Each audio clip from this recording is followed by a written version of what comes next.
Hello बच्चों, कैसे आप सब।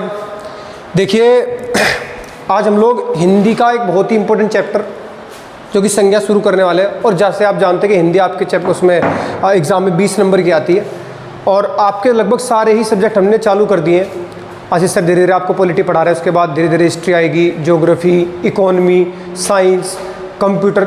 आपके एग्ज़ाम में जो चीज़ें, जो टॉपिक पूछे जाते हैं, जो सब्जेक्ट पूछे जाते हैं, सारे हम लोग पढ़ाने वाले हैं। ठीक है। हिंदी के अंदर आज बहुत इंपॉर्टेंट चैप्टर हमारा संज्ञा जो हम लोग देखने जा रहे हैं आज में।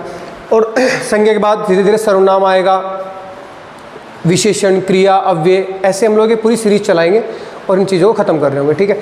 तो आप लोग आज हेडिंग लगा दो संज्ञा, और आज डिटेल में पढ़ेंगे क्या होता है संज्ञा का मामला। भाई देखते हैं इसे ज़रा। अच्छा, इसमें ब्रैकेट में लिख लेना विकारी। ठीक है। मैं हर चैप्टर के बराबर में विकारी लिखता जाऊँगा। विकारी का मतलब जिसमें आप लोग विकार उत्पन्न कर सकते हो। जैसे अगर आपका जो संज्ञा है वो पुल्लिंग है और क्रिया भी आपकी क्या होगी उसके अनुसार पुल्लिंग। संज्ञा आपकी स्त्रीलिंग है तो क्रिया भी कैसी होगी, स्त्रीलिंग। तो जिनमें आप लोग परिवर्तन कर सकते हो, जैसे लड़का है, लड़के को क्या लिख दोगे, लड़का, लड़के। ठीक है ना, समझ पा रहे हो। बहुवचन बना दिया यानी कि आप परिवर्तन कर सके। लड़का का आपने लड़के बना दिया, एक वचन से बहुवचन बना दिया, इसका मतलब इसमें परिवर्तन किया जा सकता है। तो जिसमें परिवर्तन किया जा सकता है वो होता है विकारी, और जिसमें परिवर्तन नहीं कर सकते वो होता है विकारी। जैसे अव्यय, मैं सारी चीज़ें बताऊंगा, आगे चैप्टर आएगा पूरा का पूरा। जैसे और है, और कहीं पर भी यूज़ करोगे और ही लिखा जाएगा, उसको आप बदल नहीं सकते। तथा है, तथा ही लिखा जाएगा। अथवा है, अथवा ही लिखा जाएगा, बाकी उसे बदला नहीं जा सकता। ठीक है। तो चलो संज्ञा शुरू करते हैं। संज्ञा पढ़ने से पहले सबसे पहले मैं बताऊँ जी शब्द और पद के बारे में। शब्द व पद क्या है, शब्द और पद में क्या अंतर है, बहुत ही काम की चीज़ है। स्वतंत्र रूप से जिन शब्दों का आप प्रयोग कर लेते हो, स्वतंत्र रूप से जिन शब्दों का आप यूज़ करते हो उन्हें बोलते हैं शब्द। जैसे मान लेते मेरा नाम आदित्य है, मैंने लिख दिया यहाँ पे, तो ये स्वतंत्र है फिलहाल। ये जो शब्द लिखा हुआ है स्वतंत्र है, तो आप इसे फिलहाल क्या बोलोगे, शब्द दीजिए। लेकिन जब आप उसी शब्द का प्रयोग वाक्य में कर लो तो उसे बोल देते हैं हम लोग पद। ध्यान दें कि जब कोई शब्द स्वतंत्र रूप से प्रयोग किया जाता है तो उसे शब्द बोलते हैं, और जब उसका वाक्य में प्रयोग कर लेते हैं तो उसे बोलते हैं पद। जैसे मैं वाक्य बना दूँ, अध्यापक, आदित्य का अध्यापक है, आदित्य एक अध्यापक है, ऐसे लिख दूँ मैं। तो अब आदित्य क्या है, अब ये पद है। यहाँ पे इसके आगे कुछ नहीं लिखा, इसके पीछे कुछ नहीं लिखा था, खाली स्वतंत्र लिखा हुआ था, तो शब्द था। जब इसका आपने वाक्य में प्रयोग कर लिया तो इसे हम क्या बोल देते हैं, पद बोल देते हैं। ठीक है। अब जब पद की बात आ ही गई है तो पद को जानना बहुत ज़रूरी है। पद है क्या। पद के टोटल 5 प्रकार होते हैं। पद के कितने प्रकार है, 5 प्रकार है पद के टोटल 5 प्रकार है। कौन कौन से, इनमें पहला आएगा संज्ञा, दूसरा आएगा सर्वनाम, तीसरा आएगा विशेषण, चौथा आएगा क्रिया, और लास्ट वन आपका आएगा 5वां नंबर अव्यय। तो ये टोटल कितने प्रकार है इसके, 5। अब इन 5 में से सबसे पहले हम किसे पढ़ेंगे, संज्ञा को। ठीक है। तो अब देखो जरा, अब संज्ञा की अगर मैं बात करूँ तो संज्ञा के भी 2 भेद हैं। संज्ञा की अगर मैं बात करूँ तो 2, एक तो आपका होता है व्युत्पत्ति के आधार पर, व्युत्पत्ति के आधार पर। ठीक है। और दूसरा आपका होता है अर्थ के आधार पर, अर्थ के आधार पर। 2 तरीके की संज्ञा होती है। अगर व्युत्पत्ति के आधार पर बोला जाए तो 3 प्रकार है, और अर्थ के आधार पर बोला जाए तो इसके 5 प्रकार है। सबसे पहले हम देखेंगे व्युत्पत्ति के आधार पर क्या मामला होता है।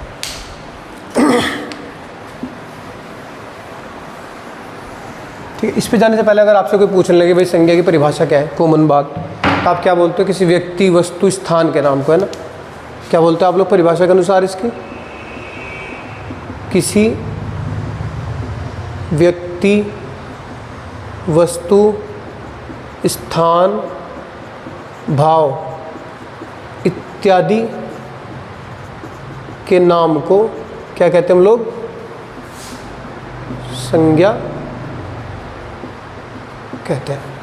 ये इसकी परिभाषा होती है। किसी व्यक्ति का नाम हो गया, वस्तु का नाम हो गया, स्थान का नाम हो गया। ठीक है। तो अब हम सबसे पहले इसके अंदर जो है देखते हैं व्युत्पत्ति के आधार पर। पहले लिंक लगाते हैं व्युत्पत्ति के आधार पर।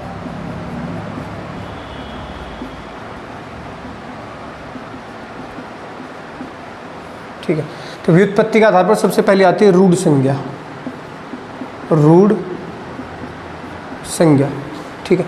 अभी रूढ़ संज्ञा क्या है? रूढ़ शब्द होते हैं, एक रूढ़ संज्ञा होती है, जो रूढ़ संज्ञा से ही रूढ़ शब्द बोल देते हैं। रूढ़ संज्ञा के जितने भी उदाहरण है वो रूढ़ शब्द कहलाते हैं। जैसे कोई भी आपका शब्द हो गया, आपने उसे विच्छेद करने की कोशिश की, विग्रह करने की कोशिश की उसकी, और विग्रह करने पे कोई भी अर्थपूर्ण शब्द नहीं बना, तो समझ जाना वो कौन सा शब्द है? रूढ़ शब्द है। जब शब्द का विग्रह करने पर, शब्द का विग्रह करने पर कोई अर्थपूर्ण शब्द ना बने, तो उसे क्या बोलते हैं हम लोग? उसे रूढ़ शब्द क्या, रूढ़ संज्ञा कहते हैं। उदाहरण देखो, जैसे इसको उदाहरण में क्या आ जाएगा? लोटा, पानी, पगड़ी, ठीक है, ये सब क्या है? लोटा, पानी, पगड़ी, पेन, माचिस, ठीक है। बहुत सारे एग्जांपल आ जाएंगे, बहुत सारे। मैं छोटे एग्जांपल देता हूँ। कोई लोटा है, जैसे आप इसका विच्छेद करो, लो और टा, कुछ बनता है? लो का कोई अर्थ नहीं है, टा का कोई अर्थ नहीं है। पा को, पानी को करोगे पा और नी, तो पा का कोई अर्थ नहीं है, नी का कोई अर्थ नहीं है। पगड़ी, पग और डी, कुछ भी नहीं पता लगेगा। तो ऐसे शब्द जिनका विच्छेद करने पे कोई अर्थपूर्ण शब्द नहीं बनेगा, उसे क्या बोलेंगे हम लोग? रूढ़ संज्ञा बोल देंगे, ठीक है। दूसरी हमारे आती है यौगिक संज्ञा, यौगिक संज्ञा, ठीक है। अब यौगिक संज्ञा क्या है भाई? जब आप किन्हीं भी दो शब्दों को मिलाओगे, अच्छा दो चीज़ होती है, एक होता है आपने सुना होगा संकर शब्द, और एक होता है यौगिक शब्द। मैं दोनों को आज बताता हूँ क्या होता है, दोनों को अच्छी तरीके से डिफाइन करता हूँ आज। एक होता है यौगिक संज्ञा और एक होता है आपका संकर शब्द। तो पहले यौगिक संज्ञा बताता हूँ। यौगिक संज्ञा क्या है कि जब आप किन्हीं भी दो शब्दों का जब आप लोग मेल कराओगे, तो हम क्या बोलेंगे? यौगिक संज्ञा। देखो, जब किन्हीं भी दो अर्थपूर्ण शब्दों, ये भी ध्यान रखना, अर्थपूर्ण, ये मेन चीज़ है। जब किन्हीं भी दो अर्थपूर्ण शब्दों का मेल कराकर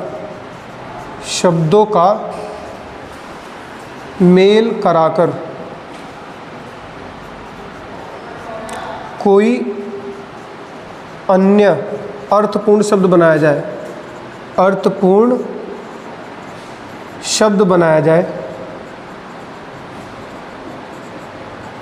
तो वहाँ क्या होगा?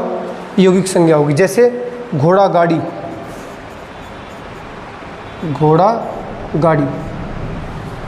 तो आप ध्यान से देखोगे, घोड़ा इसमें एक अलग शब्द है और गाड़ी अलग है। जैसे कैसे तोड़ोगे आप लोग? घोड़ा प्लस गाड़ी। अब इसमें बोलो हथकड़ी,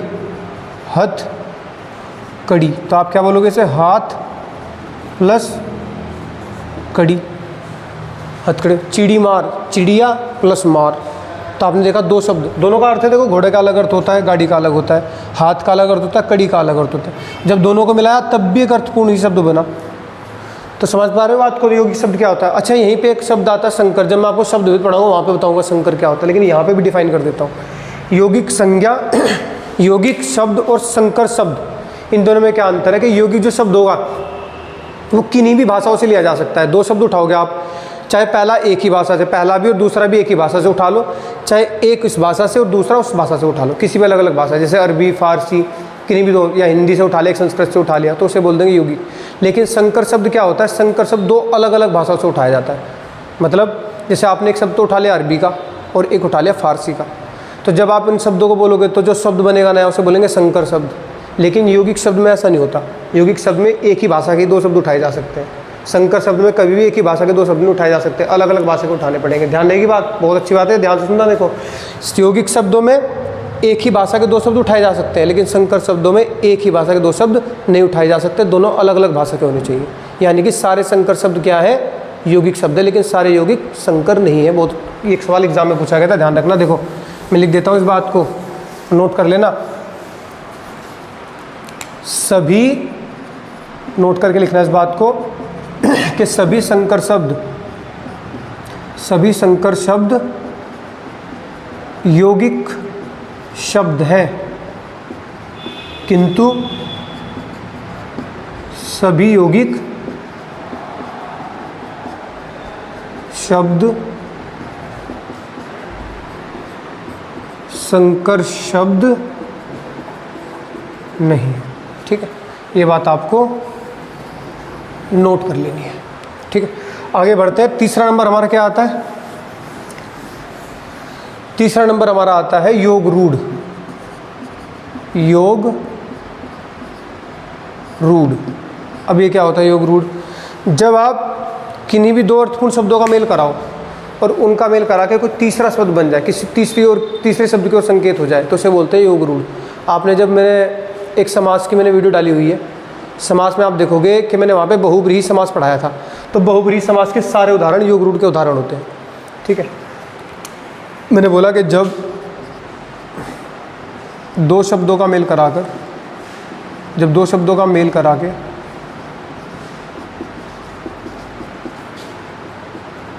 कराया जाए, ऐसे लिखना, कराया जाए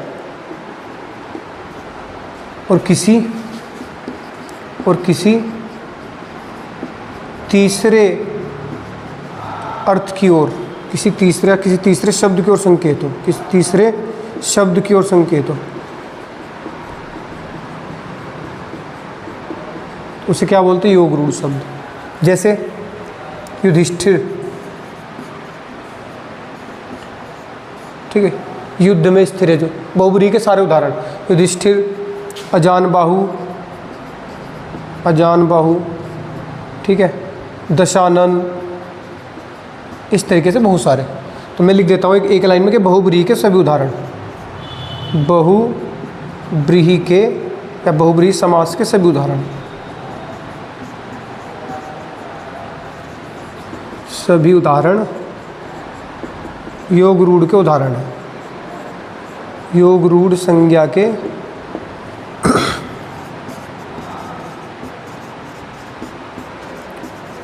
उदाहरण है। ठीक है, तो ये आपको ध्यान रखना। तो व्युत्पत्ति के आधार पर हमने तीनों देखे।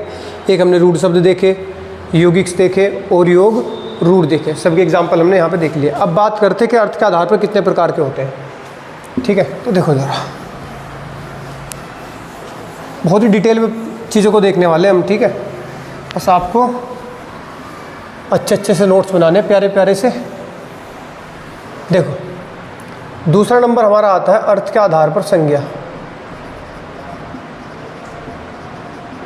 अर्थ के आधार पर संज्ञा। तो अर्थ के आधार पर पहला नंबर जिसका आएगा वो होगी व्यक्तिवाचक। पहले देख लेते हैं कौन कौन सी होती है। व्यक्तिवाचक संज्ञा होती है एक, तो व्यक्तिवाचक संज्ञा। दूसरी होती है जातिवाचक संज्ञा।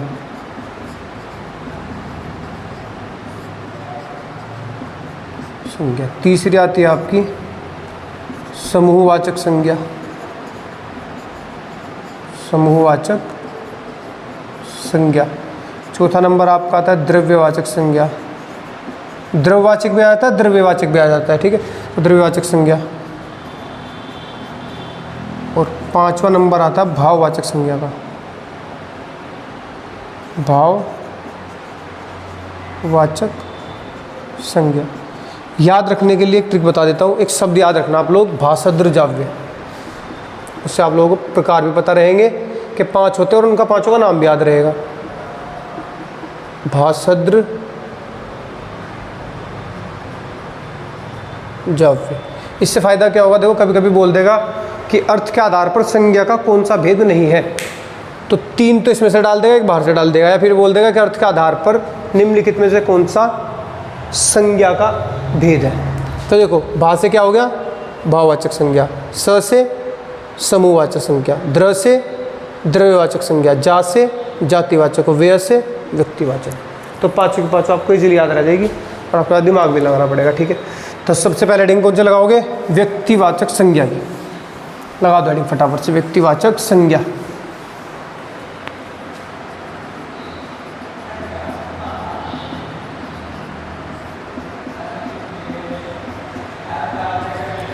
देखो, जो परिभाषा संज्ञा की थी वही परिभाषा किसकी? व्यक्तिवाचक संज्ञा की। किसी व्यक्ति, वस्तु, स्थान के नाम को क्या कहते हैं? व्यक्तिवाचक संज्ञा कहते हैं। तो कैसे? किसी वस्तु, व्यक्ति, स्थान भाव के नाम को व्यक्तिवाचक संज्ञा कहते हैं। व्यक्तिवाचक संज्ञा कहते हैं। ठीक है, भाव हटा लेते हैं क्योंकि भाव वाली तो भाववाचक में चली जाएगी। तो किसी वस्तु, व्यक्ति या स्थान के नाम को क्या कहते हैं? व्यक्तिवाचक संज्ञा कहते हैं। ठीक है, उदाहरण देखते हैं। इसके उदाहरण क्या है, बड़े ध्यान से देखना है। जैसे मैं बोलूँ गंगा, गंगा क्या एक नदी है। अगर मैं नदी बोलता तो एक और होती है जातिवाचक संज्ञा, तो नदी तो चलेगी जाति में, क्योंकि जाति तो बहुत सारी हो सकती है नदियों की। भाई कोई यमुना है, कोई घाघरा नदी है, बहुत सारी है, सिंधु नदी है, गंगा है। तो गंगा क्या होगी? व्यक्तिवाचक, और नदी क्या होगी? जातिवाचक। फिर जैसे मैं यहाँ पे अगर लिखूँ नदियों के नाम, नदियों के नाम, नदियों के नाम में क्या आ जाएगा? गंगा, यमुना, शारदा, ETC। ठीक है, फिर नदियों के नाम के बाद बात आ जाएगी पहाड़ों के नाम। पहाड़ों के नाम, पहाड़ों के नाम में क्या रहेगा? अरावली आ जाएगा, Aravalli, Ural, Alps, Rockies, Andes, Himalaya, बहुत सारे आ जाएंगे। ये तो पर्वत में आ जाएगा मेरे ख्याल से, पहाड़ या पर्वत। मैं लिख देता हूँ यहाँ पे पर्वत या पहाड़। ठीक है, अरावली, यूराल, आल्प्स, आपका हिमालय आ जाएगा इसी में ही। तो ये सब क्या है? पर्वतों के नाम। फिर उसके बाद आप क्या जाएंगे? चोटियों के नाम। चोटियों के नाम, चोटियों के नाम में क्या जाएगा आपका? नंदा देवी आ जाएगी, एवरेस्ट आ जाएगी, आगे बहुत सारी, कंचनजंगा जो भी आपकी है ये आ जाएगी। ठीक है, फिर अखबारों के नाम, अखबारों के नाम। अब अखबारों के नाम में कौन आ जाएगा आपका? दैनिक जागरण। ठीक है, अमर उजाला, द हिंदू। तो ऐसे करके टाइम्स ऑफ इंडिया, बहुत सारे अखबारों के नाम जो होंगे वो भी इसमें आ जाएंगे। ठीक है, आत्मा परमात्मा के नाम इसमें आ जाएंगे। आत्मा परमात्मा के नाम, अरे आत्मा परमात्मा जो भी दार्शनिक चीज़ों के नाम आ जाएंगे। आत्मा परमात्मा दार्शनिक आ जाएंगे। ठीक है, उसके बाद आपका जैसे राष्ट्रपति भवन आ गया। राष्ट्रपति भवन भी क्या है? एक तरीके से एग्जाम में पूछा गया था। राष्ट्रपति भवन भी क्या है? आपका व्यक्तिवाचक में आ जाएगा। फिर दूसरा राष्ट्रीयता। राष्ट्रीयता, राष्ट्रीयता के कैसे आ जाएगी? जैसे जापानी, जापानी, अमेरिकन। ठीक है, रशियन, इंडियन, इस तरीके से बहुत सारे जो आपके राष्ट्रीयता होती है वो इसके अंदर आ जाती है। फिर किसी व्यक्ति का नाम आप बोल सकते हो। जैसे मैं यहाँ पे बोल दूँ व्यक्ति के नाम में राहुल बोल दूँ मैं, हमारे आशीष जी हो जाते हैं। तो इसी तरीके से किसी का भी नाम आ जाएगा। तो यानी कोई भी एक ऐसी चीज़ जो आपको लगे कि हाँ बिल्कुल छोटी है, किसी भी ग्रुप का एक छोटा रूप क्या है? व्यक्तिवाचक संज्ञा है। जैसे मैंने गंगा बोला, तो एक ग्रुप क्या है? नदियों का। तो नदियों के ग्रुप में एक छोटी चीज़ क्या है? गंगा। तो गंगा क्या आ जाएगी आपकी? व्यक्तिवाचक उसमें अंदर आ जाएगी, व्यक्तिवाचक संज्ञा के अंदर। ठीक है, तो ये कुछ उदाहरण हो गए आपके, और इसके अंदर बहुत सी चीज़ आ सकती है वैसे तो। ठीक है ना, पर ये इतने एग्जाम्पल काफ़ी है इसके, आप समझ गए होंगे इतने एग्जाम्पल के साथ ही। अब हम लोग आगे बढ़ लेते हैं और बात करते हैं किसकी? बात करते हैं हम लोग जातिवाचक संज्ञा की। अब इसका बड़ा रूप ले लेते हैं थोड़ा। दूसरा नंबर है जातिवाचक संज्ञा। अब देखो इसकी परिभाषा से क्वेश्चन बना लिया था सीधा कि एक ही वस्तु, एक ही व्यक्ति अथवा वस्तुओं, एक ही प्रकार के व्यक्तियों अथवा वस्तुओं का बोध कराने वाली शब्द क्या कहलाते हैं? ये क्वेश्चन पूछा गया था। तो इसका उदाहरण देखो, इसके पहले परिभाषा देख लेते हैं कि एक ही प्रकार की वस्तुओं का बोध कराने वाले, का बोध कराने वाले शब्द जातिवाचक संज्ञा के अंतर्गत आते हैं। जातिवाचक संज्ञा कहलाते हैं। ठीक है, ये हो जाता है। अब जैसे इसको उदाहरण देख लेते हैं हम लोग। उदाहरण में हम लोग क्या लिखेंगे, पहाड़, कोई पहाड़ आ जाएगा। जैसे पेन ले लो, पेन की पूरी क्या होती है, जाति। लड़का, लड़की, घोड़ा, गाय, शेर, हाँ शेर ले लेते। ठीक है भाई, पेन है, पेन की पूरी जाति नहीं होती। पेन कहीं बॉल पेन है, कहीं आपका इंक वाले वैसे पेन आते हैं। लड़का हो गया, लड़कों की पूरी जाति है, छोटा लड़का, बड़ा लड़का, काला लड़का, गोरा लड़का, बहुत सारी लड़कियों में वैसे जाती है। घोड़ों की भी पूरी जाति होती है, सफ़ेद घोड़ा, इनकी बहुत सारी प्रजातियाँ होती है। ठीक है, काला घोड़ा। गाय होगी, गाय की पूरी प्रजाति होती है, शेर की होती है। इसी तरीके से आपका क्या हो जाएगा, कॉपी हो जाएगी। जैसे कॉपी, कॉपी हो जाएगी। नदी, पहाड़, पर्वत, पर्वतों की पूरी जाति होती है। ठीक है, पहाड़ पर, वहाँ पे पर्वतों के नाम, यहाँ पे पर्वत, पर्वतों के नाम और पर्वत में अंतर है। ठीक है, चोटियाँ, ठीक है, चोटियाँ हो गई। और क्या आ सकता है आपका भाई, तोता, तोतों की पूरी जाति होती है। मैना, मैना की पूरी जाति होती है। ठीक है, मैना होगी, तोता हो गया। फिर आपका आ जाता है प्राकृतिक आपदाएं। प्राकृतिक आपदाएं इसमें आ जाएंगी। प्राकृतिक आपदाएं जैसे तूफान, आंधी, चक्रवात, भूकंप। आप क्यों कहेंगे कैसे आ जाएगा जातिवाचक में? अरे आपने देखा चक्रवात होते हैं, हरिकेन, टोर्नेडो, ये बहुत सारे नाम रख देते हैं। कहीं पे तूफान आया और उसका कुछ नाम रख देंगे। जापान में बहुत सारे तूफान आते हैं, उनका नाम रख रखा है, इस नाम का तूफान आया था, उस नाम का तूफान आया था। भूकंपों के भी नाम होते हैं, तो उनकी पूरी एक जाति होती है। ठीक है, इसी तरीके से आपका भूकंप के नाम होंगे। दूसरा, अखबारों के नाम भी आ जाएंगे इसमें। अखबार जो होते हैं, अखबार की पूरी जाति होती है, अखबार की, अखबार इसमें आ जाएंगे। ठीक है ना। और आपका आ जाएगा इसके अंदर पदों के नाम। जैसे मैं क्या बोलता हूँ, पदों के नाम, तो पदों के नाम। अब पदों के नाम बहुत इंपॉर्टेंट है। पदों के नाम में क्या जाएगा, जैसे राष्ट्रपति, राष्ट्रपति क्या है, जातिवाचक में आ जाएगा, राष्ट्रपति। ठीक है, उसके बाद आपका आ जाएगा राज्यपाल। ये जितने पद आते हैं, प्रधानमंत्री पूरा पद होता है, प्रधानमंत्री, मुख्यमंत्री। ठीक है, सब क्या आएंगे आपके पदों के नाम भी किस में आते हैं, जातिवाचक संज्ञाओं के अंतर्गत आते हैं। ठीक है, तो हम लोगों ने इसके अंदर कितने देख लिए फिलहाल? हमने पहले तो व्युत्पत्ति के आधार पर देखा कि रूढ़ संज्ञा थी, यौगिक संज्ञा थी, योग रूढ़ संज्ञा थी। फिर हमने अर्थ के आधार पर दो चीज़ों को जाना, एक व्यक्तिवाचक और एक जातिवाचक। हमने देखा कि किसी भी ग्रुप का एक छोटा रूप क्या है, व्यक्तिवाचक, और बड़ा रूप क्या है, जातिवाचक।